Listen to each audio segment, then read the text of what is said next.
Hello student, we are from Devi Mahalakshmi Polytechnic Titwara, Department of Computer Engineering and Information Technology.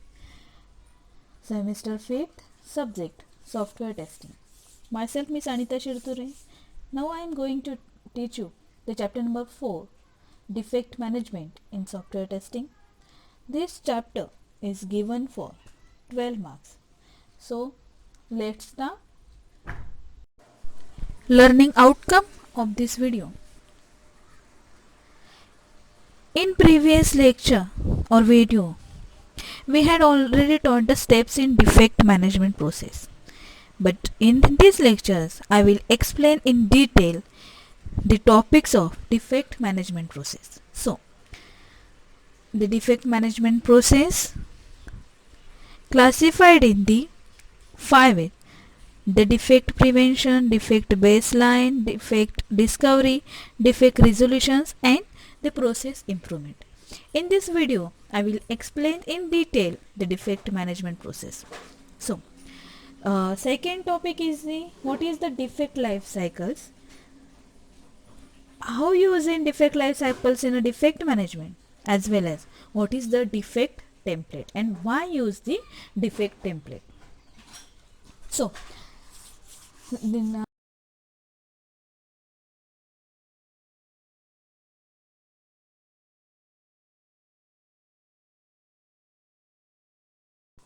next is defect tracking parameters. The first is defect ID. List each defect uniquely. Second, priority. Assigning priority to defect on the basis of the degree of the risks involved. Severity determines to what extent the defect can affect the system. Created by the name of the person who has detected the defect. Then created by the name of the person who has detected the defect. Next is created date, the date on which the defect was captured. 6. Assigned to the person to whom the defect is reported for solving it. Next, resolved date, the date on which the defect is resolved. 8. Resolved by the team or person who resolved the defect. And then 9. Status, defect fixed or postponed based on the severity of the defect.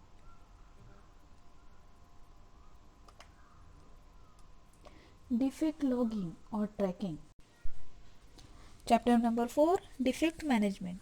This chapter is given for 12 marks. So,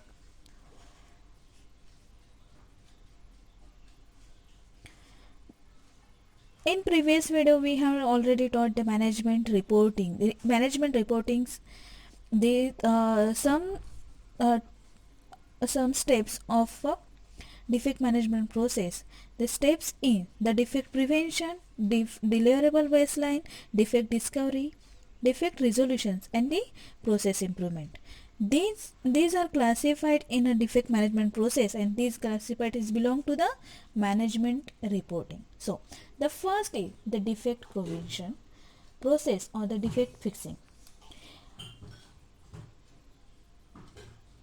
This is the sum of the topics of a defect management process, and in this defect fixings identify the critical risks, and after that estimate the expected impact and minimize the expected impacts are there.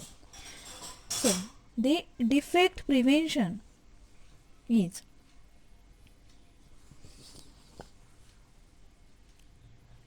it should be begins with an assessment of the critical risks associated with the system. During the critical risks defined allows the people to know the type of defects that are most likely to occur. Strategies can then be developed to prevent them. The defect fixing or a defect prevention is a cycle of a risk analysis and actions based on its ranking, defects found in verifications or validation. Must be realistic and represent the possible areas of improvement in a development and testing process. The major steps for the defect prevention. In the figure shows they identify the critical risks, estimated expected impact and minimize expected impact. So, I will explain these topics in a short. They identify critical risks. The first step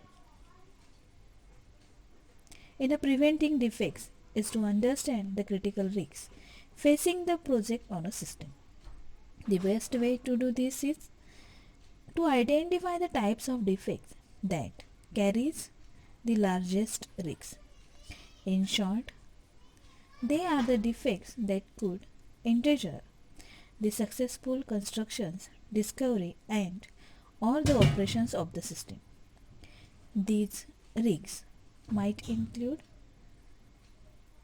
the missing a key requirement. A key requirement of a software product or project are the highest priority requirements for which the customers or users are paying. Missing requirements, wrongly interpreting the requirements or giving something more or extra than expected by customer or user represent major causes of defect. The second is the critical application software that does not function properly. Critical parts of a systems can be user interfaces, that is called as the UIs.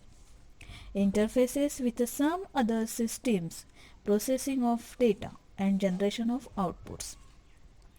If there are errors in a critical parts of the system affecting the business, they may be reflected in user satisfactions or even lead to reflections of a product system. Third risk is the vendor supplied to the software does not function properly. During a software development, a project or product may use the several hardware or software components supplied by the third-party vendors. If these components do work, it can create a problem for customer while using the software system. If the platform or database selected for the application fails, then the development team or organizations or firm cannot point a finger to the vendor for such failure. System requirement definitions is a responsibility of a development organizations or team, as limitations or problems expected from a certain technology must be communicated to the customer as known issue. The last risk is the performance is unacceptably poor. A system may fail to perform under load or stress, or a experience with system may be unsatisfactory due to the spray or performance. This aspect and applications is tested in an execution testing of a system. If user finds it difficult to use a system due to poor performance, the systems may get rejected. Performance requirements must be defined quantitatively in a requirement statements and implemented throughout the devices.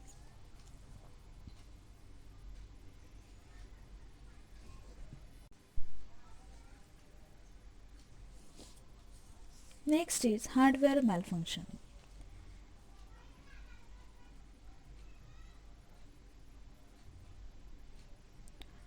Malfunctions of a hardware may impact the customer satisfaction and uses of a systems. If user cannot use the hardware due to some reasons, then the software. Next is estimated expected impact of a defect. Once the critical risks are identified, the financial impact of each risk should be estimated. This can be done by assessing the impact in the dollars if the risk does become a problem, combined with the probability that the risk will become a problem. The product of these two numbers is the expected impact of the risk. The expected impact of a risk is a capital E is calculated as E is equal to P into I, where P is equal to probability of the risk becoming a problem and I impact in dollars if the risk becomes a problem. Once the expected impact of each risk is identified, the risk should be prioritized by the expected impact and the degree to which the expected impact can be reduced. While guesswork will constitute a major role in producing these numbers, precision is not important. What will be important is to identify the risks and determine the risk order of magnitude. Large complex systems will have many critical risks. Whatever can be done to reduce the probability of each individual critical risk becoming a problem to a very small number should be done. Doing this increases the probability of a successful project by increasing the probability that none of the critical risks will become a problem. One should assume that an individual critical risk has a low probability of becoming a problem only when one of the more effective methods for estimating the expected impact of a risk is the annual life expectation ALE formula. This is discussed below. The first is the occurrence of a risk can be called an event. Loss per event can be defined as the average loss for a sample of events. The formula states that the ALE equals the loss per unit event multiplied by the number of events. For example, if the risk is that the software systems will abnormally terminate, then the average cost of correcting an abnormal terminations is calculated and multiplied by the expected number of abnormal. Next is find defect. Defects are found either by pre-planned activities during specifically intended to uncover defects. For example, quality control activities such as inspections, testings, etc., or by accident. For example, users in production. Techniques to find defects can be divided into three categories: static techniques, dynamic techniques, and operational techniques. Testing that is done without physically executing a program or a system. A code review is an example of an static testing technique. Dynamic techniques, the testings in which system components are physically executed to identify defects. Executions of test cases is an example of a dynamic testing technique. Next is the operational tech. Next is report defect. Once discovered, the defects must be brought to the developer's attention. Defects discovered by a technique specifically designed to find them can be reported by a simple written or electronic report. However, some defects are discovered more by accident, that is, people who are not trying to find defect. These may be development, personnel, or users. In this case, the techniques that facilitate the reportings of the defect may significantly shorten the defect discovery time. As the software becomes more complex and more widely used, these techniques become more valuable. These techniques include the computer forums, emails, help desks, etc. It should also be noted that there are some human factors, cultural issues involved with the defect discovery process. When a defect is initially uncovered, it may be very unclear whether it is defect, a change, user error, or a misunderstanding. Developers may resist calling something a defect because that implies bad work and may not reflect well on the development team. Users may resist the calling something a change because that implies that the developers can charge them more money. Thank you. Thank you.